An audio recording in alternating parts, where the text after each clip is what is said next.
Bom dia, igreja, mais uma vez. Bom dia a todos e a todas. Nós temos falado sobre a série Crescer, né? Sobre uma escolha, uma decisão pela vida, sobre como nós escolhemos viver, sobre como nós tomamos decisões. O Marcelo falou, é preciso decidir. O Noé nos ensinou que há tempos, né, de sermos crianças e tempo de crescimento, tempo de crescermos. E na semana passada nós ouvimos que crescer tem a ver com entender o que realmente importa. E ao pensar sobre crescer, são tantas coisas, né, que foi difícil escolher um aspecto do crescimento que fosse que eu pudesse falar, né, na verdade. Porque é tanta coisa, às vezes muita opção dificulta. Eu sou um pouco indeciso, quem me conhece sabe, então é difícil. Mas o que eu curti foi que quando nós falamos sobre crescer, quando nós pensamos em crescer, o crescimento está estritamente relacionado, ou extremamente relacionado ao que é corpo. E aqui nós não estamos falando de um crescimento numérico, não estamos falando de um crescimento como se fosse uma fermentação, um inchaço, nós estamos falando sobre um crescimento que é uma tomada de decisão pela vida, mas que atravessa essa questão do que é corpo. Então eu queria te convidar à oração neste momento, né? Tenho algumas vezes quando nós conversamos eu tenho falado sobre essa ideia do corpo, sobre tudo ser corpo e como as coisas funcionam no corpo e o que o corpo representa, inclusive para a nossa narrativa, para a nossa narração bíblica. E eu queria te convidar à oração neste momento. Senhor, nós estamos diante da Tua palavra, diante do Teu ensinamento, diante do Teu corpo. E ainda mais do que isso, nós somos também, Senhor, o Teu corpo. Abençoa-nos, Deus, mesmo que espalhados, mesmo que, de certa forma, à distância, mas que nós não estejamos distantes, que nós não sejamos distantes, que nós não nos façamos distantes, principalmente daquilo que o Senhor deseja para nós como comunidade. Então nós te agradecemos, Senhor, por essa manhã. Ensina-nos a crescer, Pai. Dá-nos o Teu crescimento. É no Teu santo nome, Jesus, que eu ora agradeço. Amém. Vocês também já me conhecem, é um pouco difícil ficar parado aqui, falando para a câmera, né? Tem a restrição de andar um pouquinho. Mas eu queria que nós conversássemos sobre uma das coisas que tem marcado o crescimento e uma das perspectivas que tem me encantado sobre o crescimento, principalmente por ter trilhado um caminho nos últimos anos como educador, como professor, que é o aprendizado. Nós vamos conversar hoje sobre a possibilidade, sobre a ideia de que crescer é aprender. E para isso eu quero te convidar à leitura de Mateus no capítulo 11, do verso 25 ao verso 30. Mateus 11, de 25 a 30. Diz o seguinte, o texto bíblico. Naquela ocasião, Jesus orou da seguinte maneira: Pai, Senhor dos céus e da terra, eu te agradeço porque escondeste estas coisas dos que se consideram sábios e instruídos, e as revelaste às que são como crianças, e as revelaste aos pequeninos, aos que são pequeninos em algumas traduções. Sim, Pai, foi do teu agrado fazê-lo assim. Jesus termina a oração e fala, né? Meu Pai me confiou todas as coisas. Ninguém conhece verdadeiramente o Filho, a não ser o Pai. E ninguém conhece verdadeiramente o Pai, a não ser o Filho, e aqueles a quem o Filho escolhe revelá-lo. Ou seja, Jesus fala sobre a forma como Deus se revela, que é do agrado do Senhor se revelar aos pequeninos. E Jesus fala que só conhece o Pai a quem Ele se revela, aos pequeninos. E Jesus segue dizendo então, venham a mim, todos vocês que estão cansados e sobrecarregados, e eu lhes darei descanso. Tomem sobre vocês o meu jugo, deixem que eu lhes ensine, aprendam de mim, algumas outras versões. Pois eu sou manso e humilde de coração, e encontrarão descanso para a alma. Meu jugo é fácil de carregar, e o fardo que eu lhes dou é leve. Amém. Em algumas outras versões, Jesus fala que este é o modo de agir de Deus. Na versão A Mensagem, por exemplo, ele diz isso. Esse é o modo de agir de Deus. Se esconde os caminhos dos sabichões e dos eruditos e se revela aos mais simples, aos quais Jesus também escolhe revelar o Pai. E o que eu aprendo com esse texto, o que nós podemos aprender juntos com esse texto? Primeiro que o aprendizado, a possibilidade da aprendizagem, ela é extremamente comunitária. Por isso a nossa Bíblia é aberta diante de todos, no meio de todas as pessoas, e com a Bíblia aberta nós lemos juntos, ouvimos a mensagem e inclusive temos a possibilidade de questionar. Quando nós estamos presencialmente juntos, você pode procurar a pessoa que compartilhou a palavra depois, um dos nossos pastores, das nossas pastoras, e perguntar: olha, o que você quis dizer com isso? Eu não entendi direito. Olha, eu li o texto que você falou e eu entendi um pouco diferente aqui. Mas é extremamente comunitário. E pelo aprender ser extremamente relacional, ele é esse convite a todos e todas as pessoas para que estejam diante da comunidade. É um convite para todos. Olha, venham todos que estão cansados e sobrecarregados. O convite ao aprendizado é um convite ao que é comunitário. É um convite à própria comunidade, a se tornar comunidade de Jesus Cristo nesse caso. Não é possível aprender sozinho, como diz o próprio Paulo Freire, por exemplo. Você ensina aprendendo, aprende ensinando. Não há aprendizado na relação de um só. Ao menos não havia nessa relação do contexto de Jesus Cristo, por exemplo. Hoje que nós temos essa ideia de sermos autodidatas, de ter esse autodidatismo, tudo bem, isso aqui é um contexto completamente diferente. E como que nós fazemos o que é comunitário? Como que nós somos? Como que nós tentamos ser comunitários nas nossas relações e para uma relação de aprendizado? Para que haja crescimento.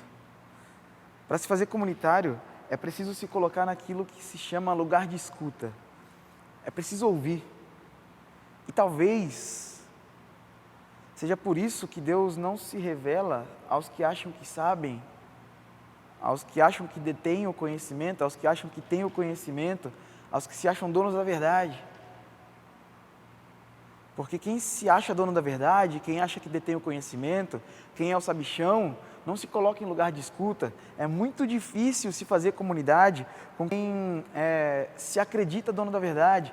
É muito difícil se fazer comunidade com quem acha que detém a última palavra. E é por isso então que Jesus, Javé, o Pai de Jesus, se revela aos pequeninos. Os sábios e instruídos não se colocam em lugar de escuta. A arrogância de quem acha que sabe não permite com que eles entrem nesse espaço. E escutar, ouvir a palavra no contexto bíblico é algo extremamente grandioso. Eu tenho falado isso algumas vezes, né? Sobre esse papel da palavra, sobre esse papel da fala e da escuta na Bíblia Sagrada, nos livros sagrados. Nós precisamos escutar, nós precisamos nos colocar em lugar de escuta. Diz o texto que a fé, por exemplo, vem pelo ouvir. Até porque a narrativa bíblica aqui, se você não sabe, ela é fruto de uma tradição oral. Ela é fruto de histórias que se espalharam ali, se ouviram ali na região. E aí, então, um dia, depois de muito tempo das histórias terem sido contadas e estarem sendo contadas, decidiu-se, depois de muita briga, inclusive, escrever um livro, escrever um texto. Mas fato é que o texto que nós temos em mãos é fruto de uma tradição de palavra. A fé vem pelo ouvir, a fé não vinha pelo ler. Porque nem tinha o ler, nem havia acesso à leitura. Deus, o próprio Deus, Javé, o Deus da libertação do Egito, nasce de um lugar de escuta, nasce na história, né, de um lugar de escuta. Israel clama, e a primeira aparição de Deus no texto, no sentido cronológico, é: eu ouvi o clamor de vocês, eu ouvi o que vocês me pediram, eu ouço os gemidos e as dores de vocês. Eu, o Senhor Deus, me coloco no lugar de escuta e ouço vocês clamando. Então, a necessidade de nós nos colocarmos em um lugar de escuta não pode ser desprezada. A palavra tem uma importância absurda. A palavra falada tem uma importância absurda para os judeus. No contexto de Jesus, um judeu. Escutar é um espaço e uma demonstração de humildade. E aí a gente dá o segundo passo para o que é esse instinto ou essa forma de vivermos um aprendizado para o crescimento. Aprender é também se fazer humilde. Porque na comunidade, se nós queremos estar em um lugar de escuta, nós precisamos nos fazer humildes. E sobre humildade, tem um livro apócrifo do Eclesiástico, que fala lindamente e casa perfeitamente com o que Jesus falou aqui. Um livro apócrifo do Eclesiástico, capítulo 3, de 19 a 20, diz o seguinte: olha que texto bonito. Faze-te pequeno nas grandezas humanas, e alcançareis a compaixão de Deus, porque é grande a compaixão de Deus. Deus revela os seus segredos aos humildes. Jesus fala isso aqui. Então nós aprendemos que aprender é parte do processo de crescimento e que para aprendermos nós precisamos nos fazer comunidade, não dá para aprender sozinho, e para nos fazermos comunidade uns com os outros, nós precisamos estar dispostos a ouvirmos uns aos outros, nós precisamos estar dispostos a entendermos, ouvirmos a necessidade dos outros, ouvirmos o sentimento dos outros, ouvirmos a palavra, a voz dos outros e não a voz que a gente imagina. E para nós nos colocarmos nesse lugar de escuta, nós precisamos de humildade. É impossível aprender sem humildade. Os sabichões, os que acham que sabem, eles não precisam da humildade, né? Não faz muita diferença na vida deles. Eles já sabem tudo. Mas Deus revela seus segredos aos humildes. Deus revela seus segredos aos simples. Deus revela seus segredos aos pequeninos, às crianças. E a humildade é fundamental para a escuta e para a comunidade, inclusive na pessoa de Jesus. Jesus é aquele servo sofredor, que inclusive fala para os seus discípulos: olha, já não chamo vocês de servo, chamo vocês de amigos. Eu não quero estar aqui com vocês numa relação de hierarquia, eu quero estar aqui com vocês numa relação de amizade, numa relação de afetividade, porque muitas vezes onde há hierarquia não há afetividade. Mas Jesus procura o afeto. Jesus abre mão da sua glória. Jesus é o Cordeiro de Deus que tira o pecado do mundo. Por isso ele fala no texto: aprendam de mim, pois sou manso e humilde. Aprendam de mim. Jesus é aquele que, em lugar de humildade, conversa, discute.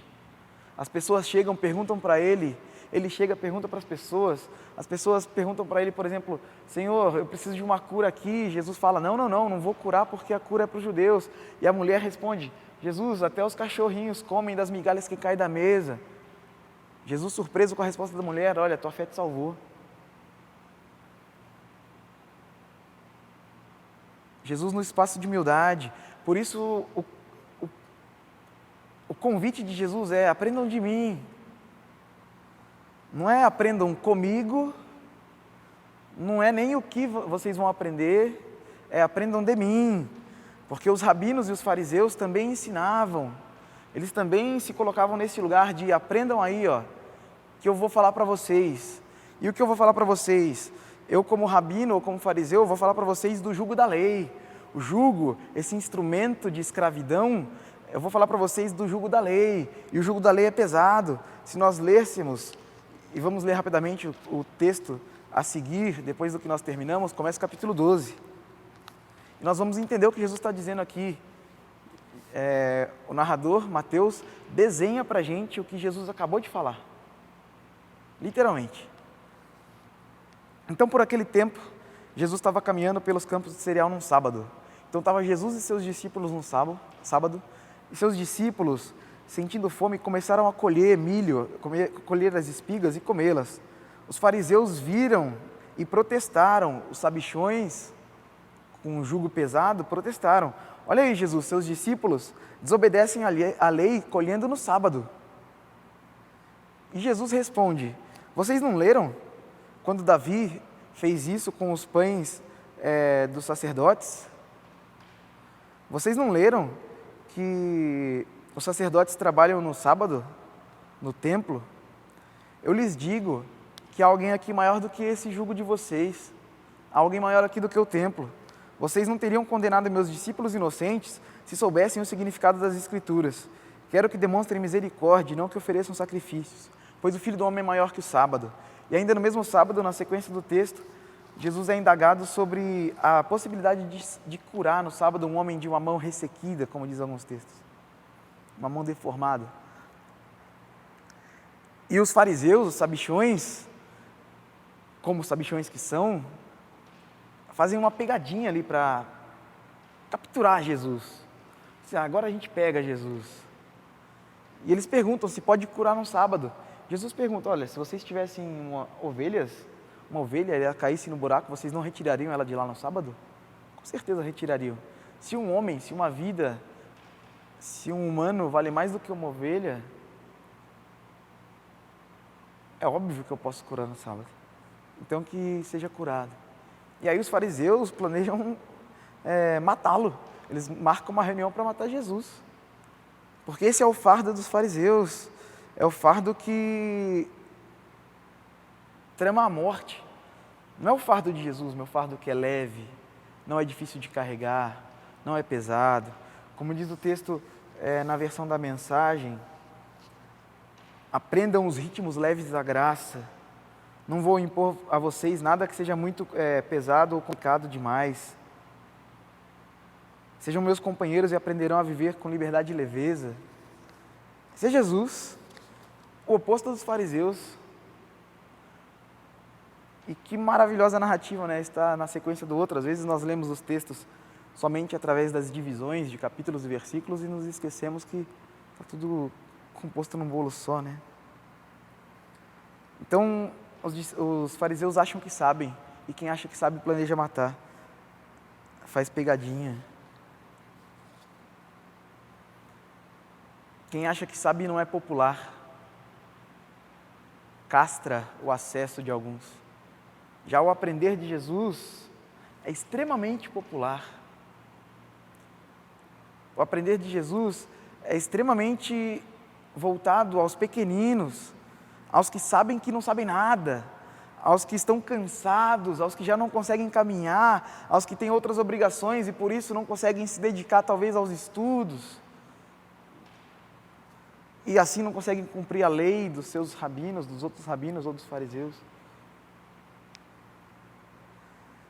O aprender é popular em Jesus, porque não é para alguns em detrimento de outros.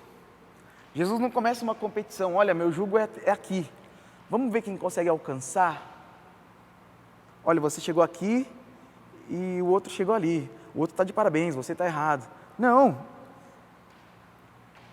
O aprender de Jesus é popular no sentido de que é para todo mundo, não é uma competição com o outro. Se vocês lembram, 2 discípulos pedem para Jesus, olha, quando o Senhor subir, nos permita sentar à sua direita. Aí Jesus responde, olha, vocês não sabem o que vocês estão pedindo, esse fardo vocês não podem carregar. Vocês não sabem que no meu reino o maior tem que se fazer o menor e que quem quer algo tem que servir. Essa é a mensagem de Jesus. É de um aprendizado popular e isso subverte com a nossa lógica de concorrência, com a nossa lógica do que é do mercado, do neoliberal, do dinheiro, do mundo que a gente vive. Subverte a nossa lógica do que é VIP, a experiência com Deus, a experiência com Jesus não era uma experiência VIP. A experiência com Deus, a experiência com Jesus era uma experiência popular, cotidiana, no chão da vida.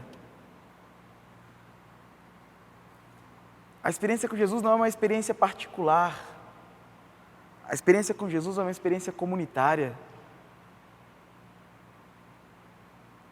A experiência com Jesus é popular, não é particular. Ela é comunitária, em humildade. Porque se fosse VIP, Deus seria um ídolo. E nós algumas vezes temos transformado Deus em ídolo, né? É o meu Deus, é o meu jeito que eu acredito. Olha, eu penso Deus assim e você pensa diferente. Olha, lamento, mas você está longe do Senhor porque você não acredita como eu acredito. Nós transformamos Deus em ídolos. É por isso que nós oferecemos sacrifício e não misericórdia, como os fariseus aqui. Transformaram a lei num ídolo. Nós conversamos sobre isso a última vez que eu estive aqui. Transformaram a lei num ídolo. Vocês não teriam condenado meus discípulos inocentes se vocês entendessem o significado de eu quero misericórdia, eu não quero sacrifício. Vocês transformaram Deus num ídolo. E o Deus do ídolo é um Deus VIP. Ele aceita alguns, exclui outros. Você escolhe, inclusive, quem ele aceita. Você escolhe, porque é VIP, né? Você está pagando, inclusive, para ter Deus. Então você escolhe. Mas Deus é livre. Javé, o Pai de Jesus, é um Deus livre. Não é preciso saber ler, porque não é uma cartilha. Jesus é a vida. Não é preciso saber economia, porque Jesus não é uma planilha, porque Jesus é vida. Não é preciso você ter dinheiro, porque Jesus não é um produto, Jesus é vida. Jesus é popular. Aprender com Jesus é um aprendizado popular. Aprendei de mim. O que precisa, Senhor, para aprender do Senhor? O que eu preciso cumprir? Como é o seu fardo? Como eu posso pagar ao Senhor? Olha, meu fardo é leve, meu jugo é suave. E a vida corre livre, né? A vida é como a divina ruá que sopra. Ninguém sabe de onde vem, não sabe para onde vai. Jesus não tem onde reclinar a cabeça, porque é vida. É um aspecto da morte, não ter onde reclinar a cabeça. Mas está no chão da vida. Jesus não é aceito entre os seus, porque é vida. É um aspecto da morte. Mas infelizmente é o chão da vida. Essa semana tive uma aula muito potente, muito bonita, com uma pastora. E essa pastora contou da sua experiência de tentativa de suicídio. Por conta das suas questões de sexualidade. Por conta de questões da sua sexualidade. Porque ela não era aceita entre os seus. O chão da vida, por conta daqueles que colocam fardos pesados, apresenta faces de morte para as pessoas. E é por isso que Jesus diz, então, aprendam de mim, aprendam todos, isso aqui é extremamente popular. Deus não diz, olha, eu estou no condomínio tal, olha, eu estou em tal lugar que é VIP, olha, eu estou nesse ambiente particular. Aliás, a narrativa bíblica conta que quando Jesus estava num ambiente particular, que era numa casa, o pessoal fez um buraco no teto e meio que invadiu a casa. Mas isso é uma conversa para outra história. Jesus não disse que está no condomínio. Se Jesus talvez dissesse alguma coisa, talvez ele dissesse que estaria na favela. Porque Jesus disse que tem fome, tem sede, está nu, sente frio,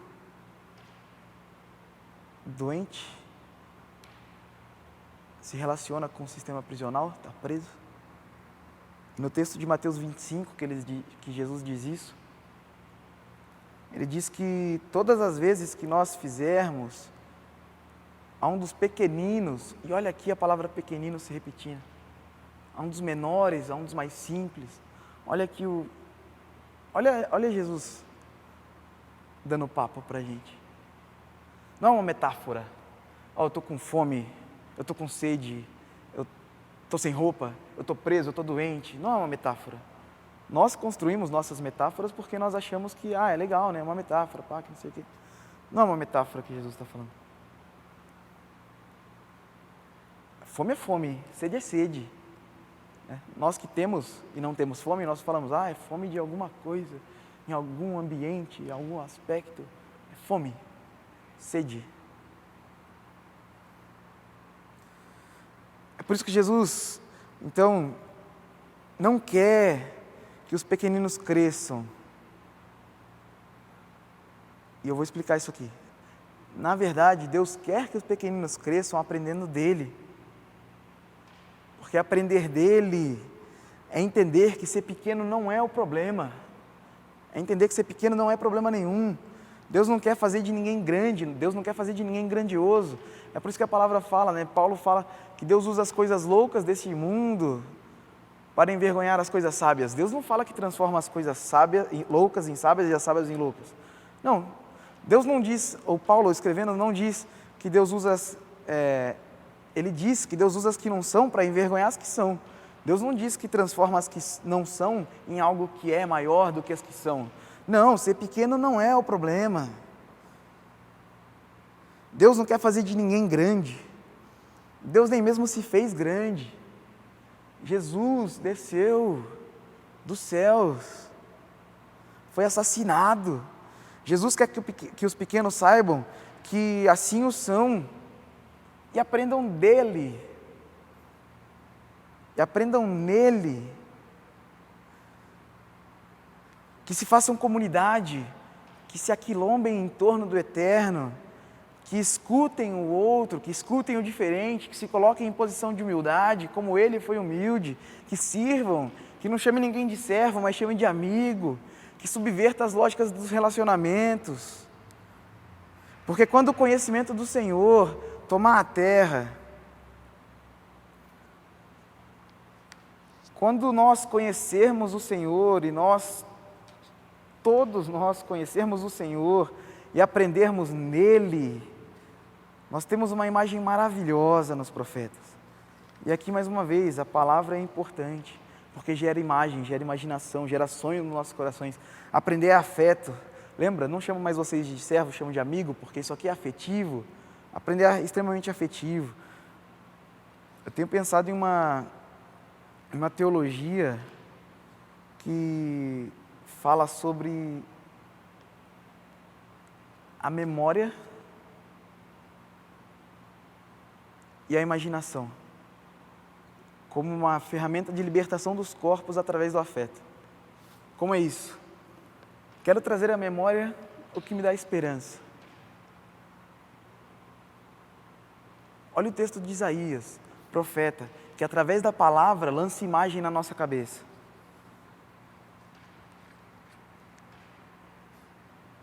Isaías também no capítulo 11, do verso 1 ao verso 9. Do tronco da linhagem de Jessé, pai de Davi, brotará um renovo. Sim, um novo ramo que de suas raízes dará frutos. E o Espírito do Senhor estará sobre ele. Lembrou do texto de Lucas 4? O Espírito do Senhor está sobre mim. E o Espírito de sabedoria e discernimento. O Espírito de conselho e poder. O Espírito de conhecimento e temor do Senhor. Ele terá prazer em obedecer ao Senhor e não julgará pela aparência, nem acusará com base em rumores. Fará justiça aos pobres, e tomará decisões imparciais em favor dos oprimidos. A terra estremecerá com a força da sua palavra, e o sopro da sua boca destruirá os perversos. Vestirá a justiça como um cinto, e a verdade como uma cinta em seus quadris. Naquele dia, E olha isso que bonito. O lobo viverá com o cordeiro, e o leopardo se deitará junto ao cabrito. O bezerro estará seguro perto do leão, e uma criança os guiará. A vaca, se permita imaginar essa cena. Traga a sua memória e a sua imaginação essa esperança. A vaca pastará perto do urso, e seus filhotes descansarão juntos. O leão comerá capim como a vaca. O bebê brincará em segurança perto da toca da cobra. Sim, a criancinha colocará a mão no ninho de víboras. Em todo o meu santo monte não se fará mal, nem haverá destruição, pois como as águas enchem o mar, a terra está cheia de gente que conhece o Senhor. Ou como diz o texto na versão A Mensagem, o lobo vai brincar com o cordeiro, e o leopardo vai dormir com o cabrito.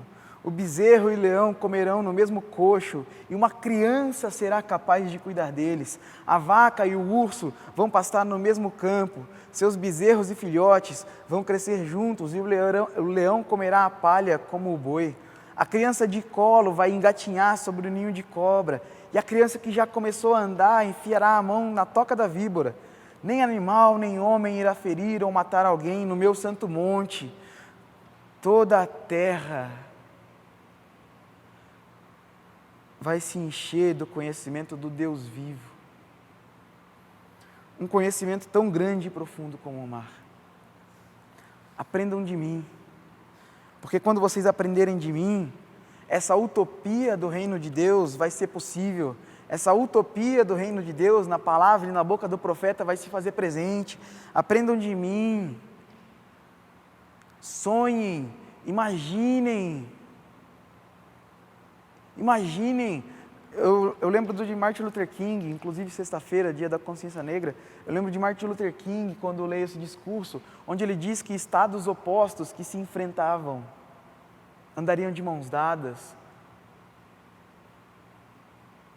onde as crianças, que antes impedidas de conviver por conta de suas cores, andariam de mãos dadas. A profecia aqui de Isaías nos traz uma imaginação que faz com que que o nosso coração queime por esse conhecimento e por esse crescimento. Senhor, eu quero aprender de você, eu quero aprender com o Senhor, para que os pobres não sejam mais violados pelos ricos, para que as mulheres se deitem em paz, mesmo diante dos homens, para que o povo preto e indígena do nosso país, do mundo, conviva em harmonia com os brancos, para que as religiões afro e as outras religiões não tenham medo dos preconceitos, dos ataques que muitas vezes o povo cristão faz, para que as pessoas LGBT não precisem andar com medo na rua,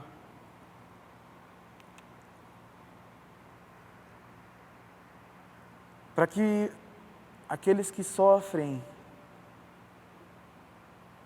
ou que nasceram numa condição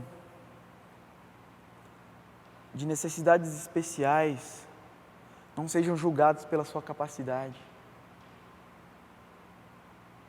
no sentido do capacitismo. Não sei se vocês sabem, mas uma mulher, um homem trans no Brasil tem média de idade, de expectativa de vida de 36 anos.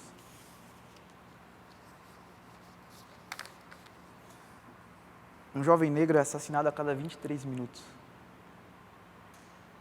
Centenas de mulheres são estupradas todos os dias. Nós estamos num período onde nós temos que escolher entre dar dinheiro para uma indústria ou dar direito à terra para o povo indígena que estava aqui antes de todos nós chegarmos. Onde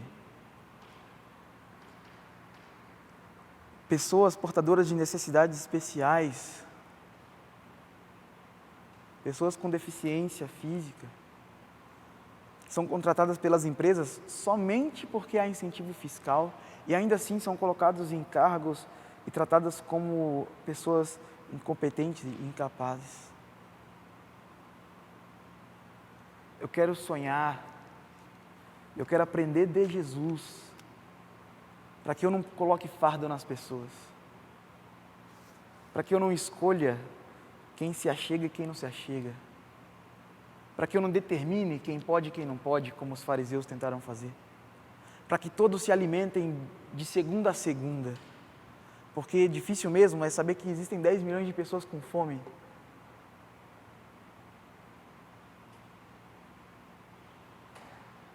Eu quero que nós construamos juntos como comunidade, como uma comunidade que escuta, como uma comunidade que é humilde, como uma comunidade que é popular, como uma comunidade que é afetiva. Eu quero construir essa narrativa de Isaías na nossa realidade. Onde os opostos, onde os oprimidos historicamente sintam paz e convivam com seus opressores. Porque, inclusive, se nós lêssemos o texto aqui, a continuação do texto do Isaías falaria sobre libertação e a libertação do povo do Egito, porque crescer também está relacionado à libertação.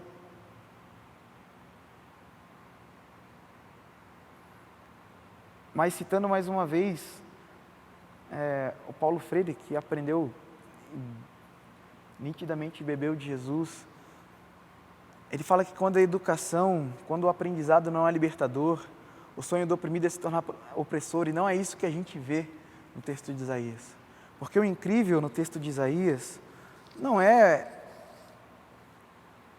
o lobo, o cordeiro se colocar diante do lobo e os dois brincarem. O interessante no texto de Isaías é o lobo não atacar o cordeiro. Não é a criança colocar a mão dentro do ninho de cobra, é a cobra não atacar a criança. O texto de Isaías nos ensina e nos faz sonhar com o dia em que a opressão terá seu fim. Isso só é possível se a terra se encher do conhecimento do Senhor.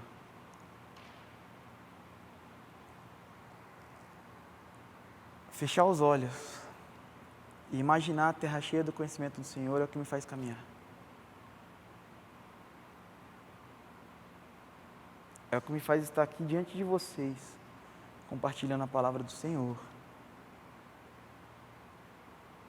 E dizer obrigado, Senhor, porque o Senhor não coloca fardos, o Senhor não escolhe, o Senhor convida, o Senhor não exige, o Senhor é afetivo. Eu quero aprender de você, quero aprender sobre você, eu quero estar com o Senhor todos os dias, até o dia em que todos darão as mãos, mesmo tão diversos, mesmo tão diferentes. Que lindo dia, Senhor, será o dia em que a terra se encher do conhecimento do Senhor e que os nossos corações forem convertidos ao Senhor. Então eu quero te convidar a orar, mas não quero que você faça isso agora e não quero fazer isso agora. Nós vamos cantar a canção mais uma vez, não vamos orar também durante a canção. Mas eu quero que você pare e releia esse texto. Deixe a imaginação tomar conta do seu coração, meu irmão e minha irmã. E que depois de ler esse texto com o coração ardendo diante do Senhor, você ore ao Senhor. Você peça para o Senhor que Ele mantenha viva a esperança nos nossos corações. Amém.